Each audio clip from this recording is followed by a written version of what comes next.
Sok, di situ Rey, kandung harimau. Ya, injak aja sana. Gak apa-apa. Sok naik sama kuda naon ieu tuh. Nisio udah mau ngegel tuh. Rey bersama harimau. Si Maung.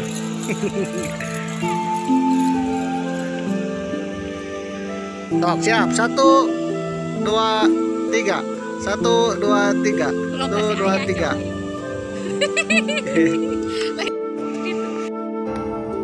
Hui hatun senlai dengan diam. Tolong perhatikan pakaianmu itu. Terlalu minim dan tidak sopan. Dengar, aku ingin kau segera mengubahnya. Selain wajah dan tanganmu tidak boleh tampak yang lainnya. Kau paham bukan? Kau mengerti? Maaf saja Tuan, semua gaunku memang begini. Apa tak saya pakai saja? How did the Buddha defeat the Monkey King? Let me explain. The Monkey King, also known as Sun Wukong, is known as the most immortal and powerful being in the universe. He achieved immortality 7 different times and single-handedly defeated 100,000 celestial warriors and other gods. However, when he took things too far, the Jade Emperor asked Buddha, who is the supreme being in Chinese Buddhism, for help. Buddha then made a bet with Wukong. If Wukong was able to jump out of his palm, then Wukong would become the new ruler of heaven. Despite jumping to the edge of the universe and finding 5 pillars at the edge of it, Wukong had not left Buddha's palm. In fact, the 5 pillars were actually Buddha's fingers. When Wukong tried to escape, Buddha trapped him under a mountain for 500 years. Hiraukan semua masalah di muka bumi ini. Dengan sehelai bulu dan rambut dari tubuhnya, dia merubah menerjang segala apa yang ada. Walau halangan rintangan semakin panjang membentang, tak jadi masalah dan takkan jadi beban pikiran. Berkelana setiap hari demi mendapat kitab suci. Dengan dukungan dari gurunya, temukan jati diri, semua kan dihadapi dengan gagah berani. Walau arah rintangan setiap saat datang untuk menguji. Keras hati, tak pernah berhenti, bertindak sesuka hati. Keras hati, menjadi pengawal, mencari kitab suci. Keras hati, ria, nakal, brutal, membuat semua orang menjadi gempar. Keras hati, hanya hukuman yang dapat menghentikannya.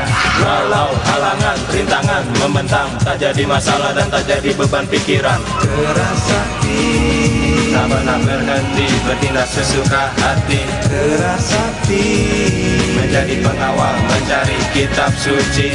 Keras hati, ria, nakal, brutal, membuat semua orang menjadi gempar. Keras hati, hanya hukuman yang dapat menghentikannya. Walau halangan rintangan membentang, tak jadi masalah dan tak jadi beban pikiran.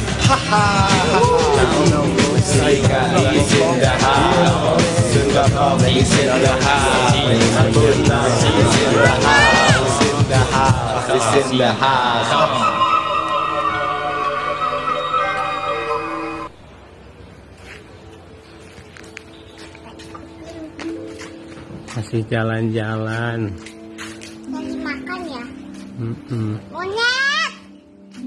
Kok monyetnya tiba-tiba ada di sini? Kok belum pulang, Di? Kok lama pulangnya? Saya ini sebenarnya calon pencipta agama baru, Pak. Calon pencipta agama baru? Nah, itu. Iya, nggak hebatnya luar biasa ya. Kamu sipil. Oh, begini ya, calon pencipta agama baru. Cuman lagi masalah izin, Pak, sekarang saya. Masalah izin? Nah. Duduk dulu boleh? Iya, boleh. Kalau udah sampai izinnya keluar, Pak, waduh ini baru rezeki datang banyak, Pak. Iya, enggak. Pencipta agama baru. Betul, pencipta agama baru. Agama apa yang akan kau ciptakan? Agama yang lebih apa ya, mendekati pencipta dan lagi lebih berwawasan, Pak. Oh, sampai genep. Kan si Medina ketua lanjut sudah sampai genep. Medina SPT aku sudah rehat sekolah. Wah, dina buat tuan si derehan ya. Oh, pangkusuna, awewe. Lanjutna anu di wali kelasan didinya. Wah, itu biasa. Udah kelas. Udah aja. Lurus, Rey. Oke, belok. Oke guys, kita berada di tembok besar China. Waduh. Rey, ada harimau, Rey. Lain aja kami tes si Cisa. Anis, Lana. Mana ibu? Tuh. Ada apa? Ibu Nani. Mana cek si ibu? Di situ. Saya juga sama Rehan tadi, kita pasti ketemu sama tuh. Ajaknya ke atas gitu ya. Oke, oh ini Rey, kanap Rey. Enak kendis kan? Oke guys, jadi suasana. Oke guys, kita berada di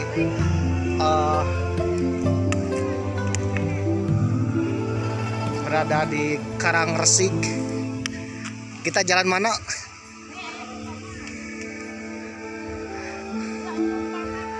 Oh sini lah, istirahat di sini.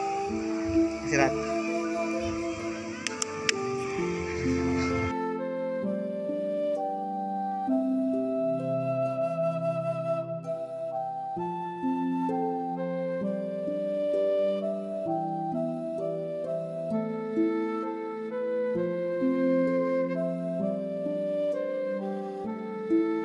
Hanya, assalamualaikum warahmatullahi wabarakatuh. Indonesia ren min din men hao ma.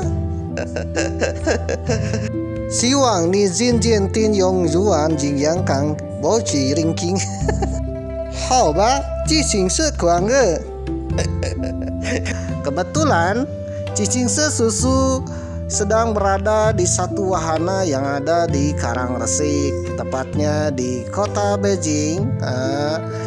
Kota Beijing, Tiongkok, tepatnya di kota Providence Palace atau Istana Terlalang. Bagi kalian yang belum paham kenapa memang ada di Istana Terlalang, kebetulan di wahana Karangresik, kota Tasikmalaya, selain ada destinasi mancanegara seperti kuil Kyoto, ada juga Parthenon Yunani, serta yang selanjutnya yang kali ini memang datangi adalah kuil Istana Terlalang, di mana Istana Terlalang itu King Susu ya alias Paman Goes. Ini dari translate. Aduh, memang belajar bahasa Mandarin dari translate, benar atau salah mohon maaf. Cicing Susu benar-benar merasakan indahnya Tiongkok Beijing ya, meskipun ada di Karangresik. Jadi kalau Hong Yong ingin pergi ke Beijing, nggak punya duit, apalagi THR-nya belum datang, nggak usah jauh-jauh ke Beijing. Feng Yong cukup datang aja ke Karangresik yang ada di kota Tasikmalaya. Benar-benar merasakan indahnya kota Terlarang yang ada di Karangresik. Apalagi ada patung harimau. Apakah benar ya ada patung harimau di kota Terlarang? Nggak tahu, belum pernah ke kota Terlarang. Nah kebetulan merasakan indahnya kota Terlalang, apalagi di pagi hari. Sambil pergi ke kota Terlalang. Hanya berada di kota Terlalang Karangresik ini.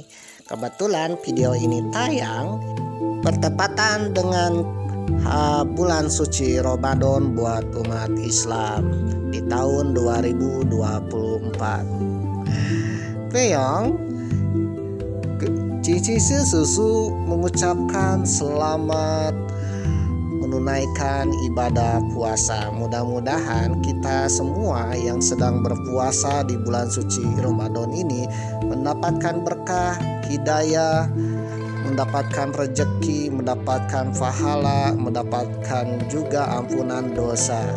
Amin. Cicing Susu, sedangkan video ini berasal dari tahun 2023, tahun goceng cobaan. Di tahun 2023 ya, tepatnya di Wahana Karangresi, sambil memang goes-goes sambil keliling mancanegara. Hoyong, ngomong-ngomong tentang Tiongkok, Oe merasa bangga, merasa takjub dengan negeri Tiongkok.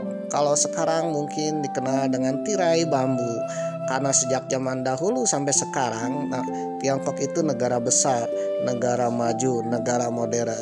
Bahkan ada hadis juga di umat Islam, hadis dari Nabi Muhammad SAW, carilah ilmu, tolabul ilmi walau bisin, ya, carilah ilmu walaupun ke negeri Cina, ke negeri Tiongkok. Jadi pandangan negeri Tiongkok ini benar-benar maju. Apalagi zaman sekarang Tiongkok ini benar-benar sangat maju. Mudah-mudahan Indonesia yang tinggal di Indonesia, negeri Indonesia bisa maju ya semaju Tiongkok. Amin. Bahkan memang takjub dengan teknologi dari Tiongkok, termasuk juga HP, Vivo, Xiaomi, Oppo ya, yang selalu dipakai oleh bangsa Indonesia kebanyakan orang, yaitu berasal dari Tiongkok. Wah, mantap sekali Tiongkok ini. Mudah-mudahan saja para pemimpin kita yang terpilih di tahun 2024 ini sampai 2029, Oe mengucapkan mudah-mudahan bisa memimpin negeri ini, bisa menjalankan amanah dan bisa memajukan negeri ini ya, minimal semaju Tiongkok. Syukur-syukur melebihi Tiongkok. Amin. Ngomong-ngomong tentang Tiongkok, ketika Oe jalan-jalan di Providence Palace atau istana terlarang di kota Beijing versi Karangresi, memang teringat film tentang Sun Gokong dengan tokohnya yang salah satunya pendeta Tong Sam Chong ya, pendeta yang mencari kitab suci ke barat ya, atau Journey to West. Waduh, ini ada pergi ke barat ditemani oleh Sun Gokong dan kawan-kawan. Ketika jalan di atas jembatan kota terlarang ya, Cicingse Susu atau Paman Goes merasakan berjalan ke arah barat untuk mencari kitab suci. Dan ini adalah legenda Sun Gokong, legenda Kerasakti. Mungkin bagi kalian sudah mengenal tentang legenda Kerasakti. Itu legenda Kerasakti sudah difilmkan, waduh, sampai hari ini juga, dan menjadi legenda. Memang sering lihat legenda Kerasakti itu sejak kecil dari televisi. Mungkin sekarang masih ada nggak? Ya, kalau di internet ada ya. Ternyata legenda tentang Kerasakti, Sun Gokong, dan kisah pendeta atau biksu Tom Sang Chong ternyata sudah ditulis sejak berabad-abad yang lalu dan menjadi sebuah buku legenda, mirip-mirip kalau di India itu Mahabharata atau mirip-mirip dengan kisah Ramayana. Dan ini benar-benar legenda. Yang menjadi pertanyaan, apakah legenda ini benar-benar nyata atau hanya legenda biasa?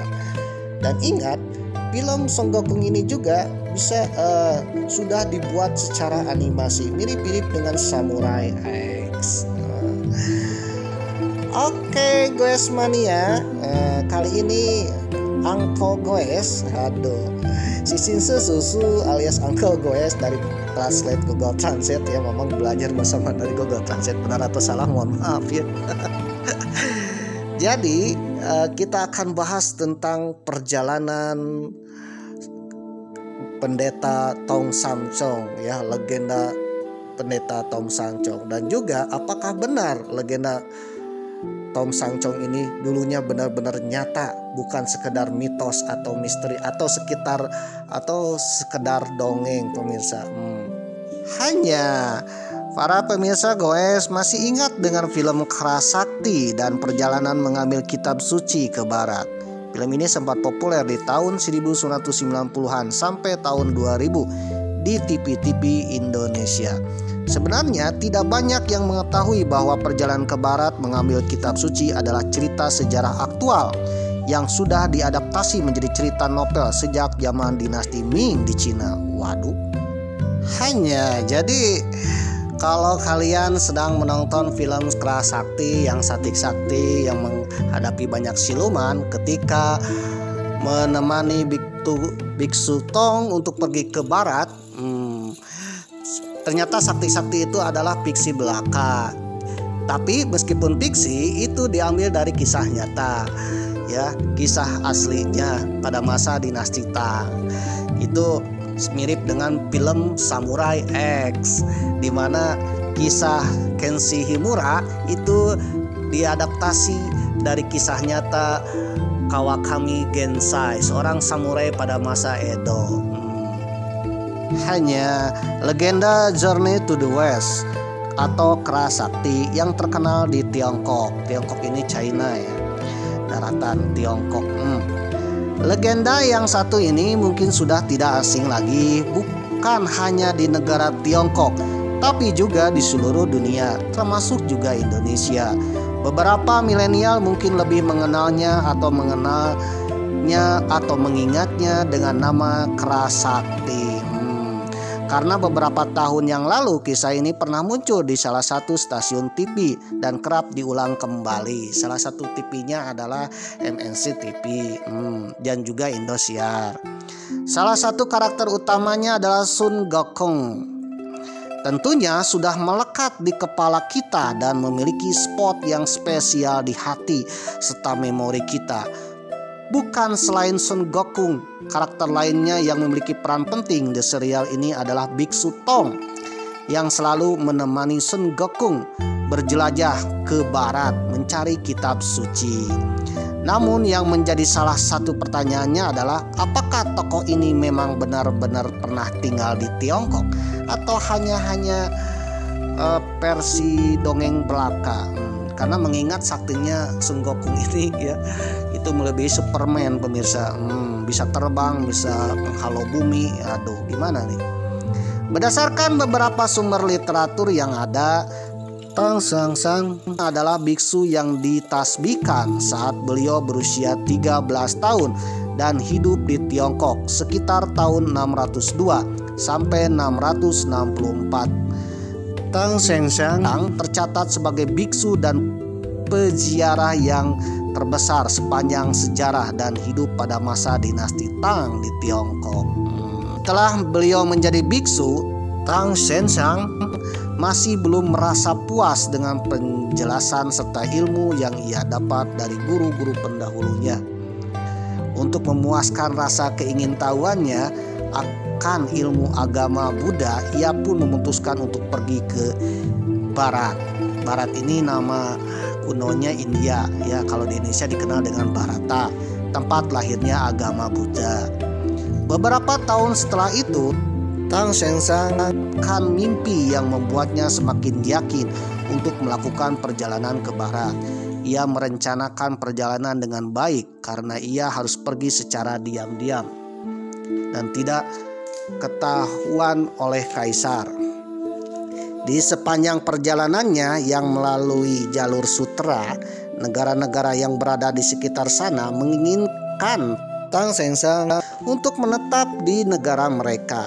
Namun memang Tang Seng yang memiliki tekad yang besar dan bulat. Ia tidak tergoda dengan berbagai macam tawaran itu dan melanjutkan perjalanannya. Saat Tang Seng yang tiba di Turfan, beliau bertemu dengan raja yang menganut agama Buddha.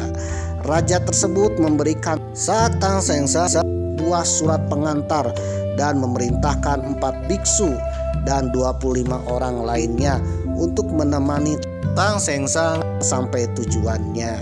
Perjalanan Tang Seng memang dipenuhi berbagai macam rintangan. Salah satu tragedi yang menimpanya adalah saat ia dan kelompoknya melewati Gunung Ling yang penuh dengan es. 1/3 kelompoknya pun gugur dalam perjalanan karena jatuh tergelincir ke jurang tertimpa bongkahan es yang berukuran sangat besar atau bahkan membeku karena suhu yang luar biasa dingin hebatnya. Namun tekad Tang Xuanzang tetap tidak tergoyahkan. Beliau meneruskan perjalanan dan akhirnya mencapai barat atau India di sekitar tahun 630. Perjuangan dan hambatan yang harus Tang Xuanzang lalui tidak berhenti saat beliau sudah berhasil mendapatkan kaki di India atau barat. Sesampainya di barat atau India, Tang Xuanzang kelompoknya ditangkap oleh segerombolan bandit. Barang-barang yang mereka bawa hingga pakaian mereka diambil. Lalu mereka pun dilempar ke dalam sebuah kubangan lumpur untuk dibunuh. Bagian yang agak lucu dari penculikan ini adalah saat Tang Xuanzang dan rombongannya sedang berusaha menyelamatkan diri, para bandit itu malah saling bertengkar karena mereka berebutan hasil rampasan. Tang Xuanzang dan kawan-kawan pun berhasil melarikan diri dengan merangkak ke dalam kolam lumpur yang ada di dekat mereka.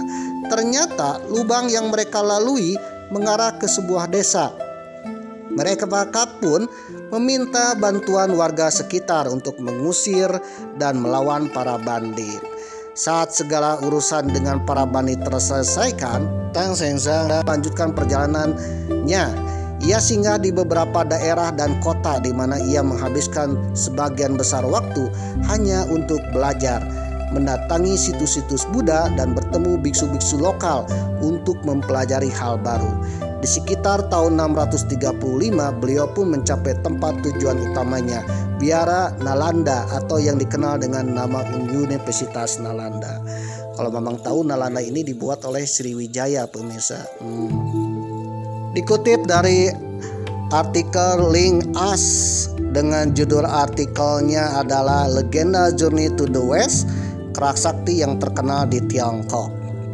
Cixi Susu Oe hanya mengenal Universitas Nalanda ini dalam sejarah dibuat oleh Bala Putra Dewa dari Kerajaan Sriwijaya yang ada di Indonesia. Tempat ini adalah kuil terbesar yang ada di India atau Barat, yang merupakan sebuah tempat berkumpulnya murid-murid terbaik yang ingin mendalami ilmu agama Buddha. Jadi Nalanda ini adalah tempat pusatnya belajar agama Buddha, dan kalau nggak salah ini dibuat oleh Sriwijaya. Tang Xuanzang juga ikut menghabiskan beberapa tahunnya di sini untuk belajar langsung dari pemikir dan guru besar yang dihormati di masa itu. Salah satunya adalah Sila Badra. Pencapaian Tang Xuanzang yang paling besar saat ia berada di Nalanda adalah ia berhasil menghafal 50 naskah suci Buddha yang harus kalian tahu. Pada saat itu hal ini hanya berhasil dilakukan oleh 9 orang saja. Karena pencapaian yang luar biasa ini, Tang Xuanzang mendapatkan gelar Sanxiang ke-10. Setelah menghabiskan 5 tahun di Nalanda, Tang Xuanzang untuk kembali ke Chang'an. Beliau tiba kembali di Tiongkok pada tahun 644. Para penduduk dan pejabat menyambut kepulangannya dengan sangat meriah. Bahkan sang kaisar juga menawarkan posisi yang cukup penting di kerajaan untuk Tang Xuanzang untuk menjadi penasehat kekaisaran. Namun ia dengan rendah hati menolaknya dan berjanji untuk menulis dan menceritakan kisah-kisah tentang negara yang telah ia datangi, tentang kondisi budaya, ekonomi, politik. Hal inilah yang menjadi titik awal lahirnya buku legendaris, yaitu Perjalanan ke Barat, atau dalam bahasa Inggrisnya Journey to the West. Cerita dari biksu Tang Xuanzang ternyata menginspirasi banyak biksu Buddha yang ada di Tiongkok pada masa itu. Ya, salah satunya adalah Fei Han dan Yi Yixing. Fei Han dan Yi Yixing ini adalah salah dua biksu yang terkenal dalam sejarah itu pergi ke barat atau India melalui jalur laut dan singgah di negeri Nusantara atau Indonesia. Kalau Fei Han itu singgah di Tarumanegara dan Sriwijaya, sedangkan Yi Yixing juga singgah di Sriwijaya sebelum sampai ke barat India. Ternyata di barat atau nama kunonya India, itu ada Universitas Nalanda, universitas pusatnya agama Buddha, dan konon itu dibangun oleh Sriwijaya, pemirsa. Jadi tidak ada istilah pada masa itu Sun Gokong pergi kemana, ke Mekah, enggak, ke barat. Barat di sini bukan, ya memang arahnya arah barat, tetapi barat di sini bukan ke Eropa atau Timur Tengah, tapi barat dari Cina ini adalah ke daerah barat atau dalam Indonesia Barata yang dikenal dengan India. Jadi pada masa itu Indonesia dikenal dengan Nusantara, sedangkan India dikenal dengan Barat atau Barata. Bahkan sekarang negara India pun ingin berubah nama menjadi Barat atau Barata, ya. Kalau kalian penasaran, ada di video Mamang di bawah, ya. India ingin merubah nama menjadi Barat, kayak sama dengan Turki jadi Turkiye. Jadi ada istilah carilah ilmu ke negeri Cina, sedangkan orang Cina sendiri carilah ilmu ke barat India.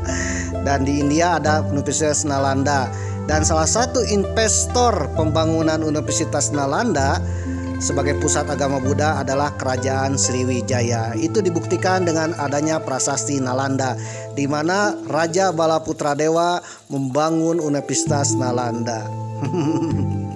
Ada kemungkinan juga bahwa Nalanda ini bagian wilayah dari Sriwijaya.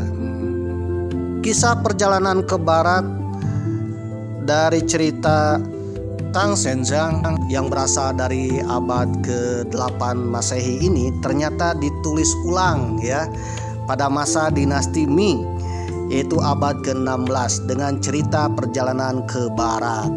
Namun ceritanya agak berbeda karena di sini ada tokoh Son Gokong, waduh, dan tokoh-tokoh yang kita kenal menjadi legenda Son Gokong.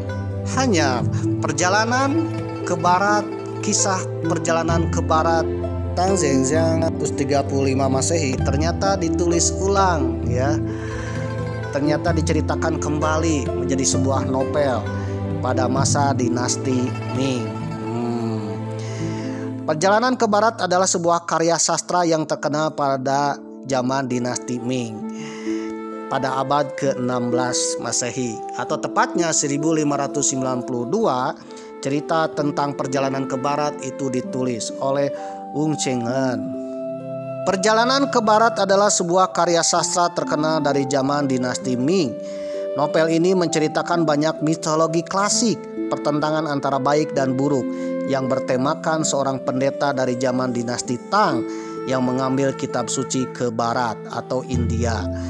Di kalangan Tionghoa Indonesia, novel ini dikenal dengan nama Si Yuki yang merupakan pelafalan dari bahasa Tiongkok Hokkien, ya, Tiongkok Selatan, Hong Kong dan sebagainya. Pada karya sastra tentang perjalanan ke barat yang ditulis oleh Wung Cheng-en, itu tokoh Tang Senzang menjadi nama dengan tokoh Tong Sam Chong. Waduh, Tong Sam Chong. Walaupun tokoh pendeta yang digambarkan di dalam novel ini adalah Tong Sam Chong, merupakan diambil dari kisah nyata Tang Senzang, tetapi deskripsi pendeta Tong Sam Chong ini bertolak belakang dengan karakter asli Tang Senzang yang hidup pada masa dinasti Ming.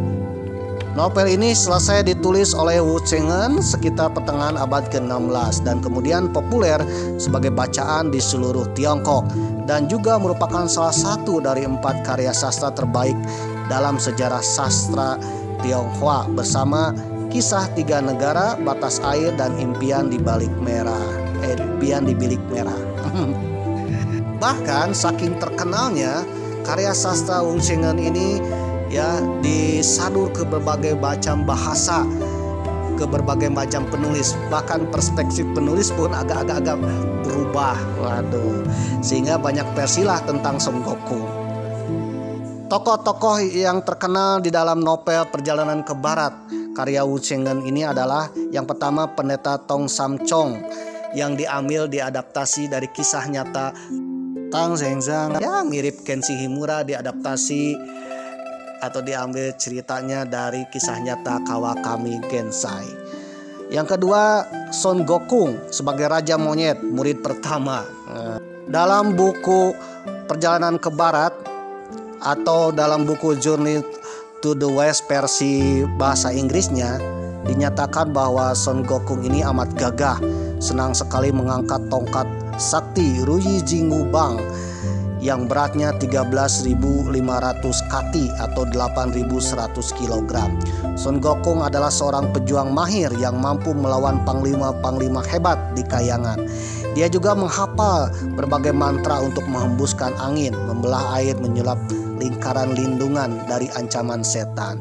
Son Gokong ini benar-benar keras sakti, yang sangat sakti dan ditakuti oleh banyak siluman. Jangankan banyak siluman, dewa pun ya dibikin geh-ger. Waduh. Ini berdasarkan juga dalam buku Perjalanan ke Barat ya, versi fiksinya Wu Cheng'en. Son Gokong lahir di Gunung Huakuo, di Gunung Huakuo Lit, gunung bunga-bunga dan buah-buahan, dari sebuah batu mitologi yang menerima saripati, matahari dan bulan selama ribuan tahun. Ia tinggal bersama kawanan monyet, kemudian dihormati setelah menemukan gua Shuilen. Di belakang sebuah air terjun raksasa, monyet-monyet mengangkatnya sebagai raja. Mereka kemudian Son Gokong menggelari dirinya sendiri sebagai Mei Huang, raja monyet yang gagah. Ia menyadari bahwa dirinya masih akan mengalami kematian meskipun ia berkuasa atas monyet-monyet yang lain. Maka Son Gokong berniat untuk mencapai keabadian. Ia berkelana dengan rakit ke wilayah-wilayah keramat, lalu menemui dan menjadi pengikut Bodhi, salah satu gurunya Bodhisme. Oleh karena itu Son Gokong mempelajari seni bertutur kata dan budi pekerti manusia. Jadi monyet yang mau belajar, jadi pintar ya. Dan sakti.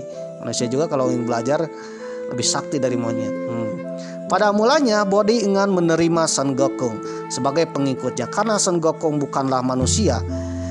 Namun sebab kegigihan dan ketabahan Son Gokong, Bodhi menjadi tertarik kepada monyet itu dan memberinya nama resmi Son Gokong. Karena Son Gokong mendapatkan huru hara di alam surga, waduh, keonaran karena keangkuhannya, akhirnya Son Gokong itu dibuang ke bumi dan diperintahkan oleh Bodhi ya, atau Buddha atau Bodhisattva Guanyin untuk menemani biksu Tom Sangchong. Menemani biksu Tom Sangchong untuk pergi ke barat mencari kitab suci. Karena waktu itu pergi ke barat itu sangat berbahaya, banyak siluman. Biksu Tom Sangchong itu memohon kepada Bodhi untuk mengirimkan orang-orang yang tepat, makhluk-makhluk yang tepat untuk menemani biksu Tom Sangchong menemukan sebuah kitab suci. Akhirnya diutuslah si Son Gokong ini. Ada juga yang muncul opini bahwa cerita pergi ke barat itu yang ditulis oleh Wu Cheng'en.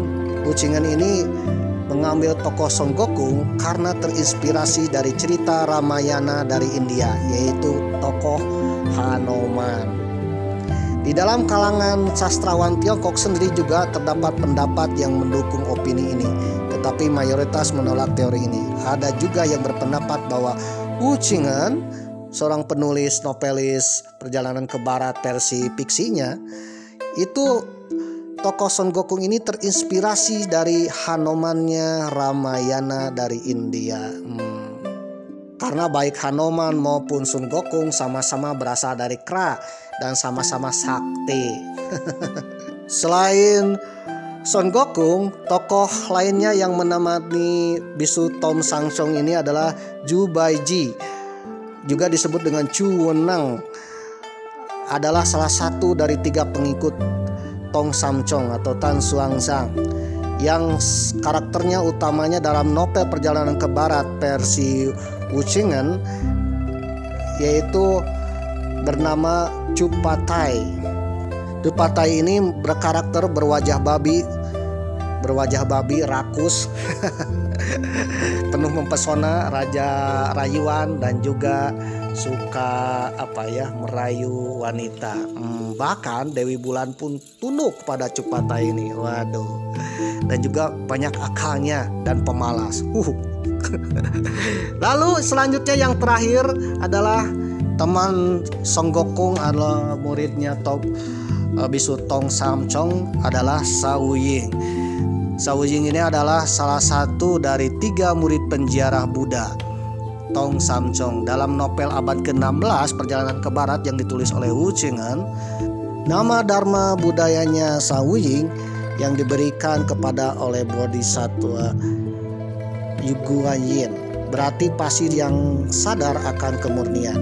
Namanya diterjemahkan dalam bahasa Korea sebagai Sa Ohyong, ke dalam bahasa Jepang San Goju, ke dalam bahasa Sino-Vietnam Sa Ngotin. Ia juga dikenal sebagai Biksu Sa. Sa Wuying merupakan murid ketiga dari Biksu Tong. Meski kemampuan bertarungnya tidak sehebat Sun Gokong atau Sun Gokong, namun ia tetap merupakan pejuang hebat yang melindungi Tong Samchong dan dapat menggunakan kecerdasan serta kekuatannya untuk mengalahkan musuh. Sa Wuying ini orangnya kalem, tenang, penurut ya. Apapun yang diperintahkan oleh Tong Samchong itu mau mengikutinya. Bahkan Sa Wuying ini saking penurutnya itu dipermainkan oleh Cupatai dan juga Sun Gokong. Aduh, misalkan disuruh untuk pergi membeli rokok, mau dia. Padahal dia sakti. Nah, ternyata keempat karakter ini itu mencerminkan manusia dalam kehidupan. Jadi kalau kalian punya pekerjaan di kantor, kalian seorang pemimpin, pasti anak buahnya itu atau rekan kerja pasti punya 4 karakter. Bisa karakter Tong Samchong ya, bisa juga karakter Son Gokong, licik tapi dia pintar ya. Ada juga Cupatai yang pemalas, yang perayu ya, yang mengandalkan orang lain. Ada juga pekerja keras Sang Wuying ya, atau Samcheng. Beliau adalah pekerja keras, penurut, saking penurutnya mau diatur oleh orang lain. Aduh. Jadi ada plus dan minusnya. Masing-masing karakter Sun Gokong ini, karakter dari teman-teman Biksu Tong itu punya plus dan minus. Halba Jingqing Sekere. Jadi itulah cerita perjalanan ke barat. Terima kasih yang telah menonton dan mendengarkan. Mudah-mudahan bermanfaat. Mohon maaf apabila banyak kekurangan. Sampai jumpa lagi. Ketemu lagi di episode selanjutnya. Bye bye. 好的，可惜肯认，再见，再见，谢谢。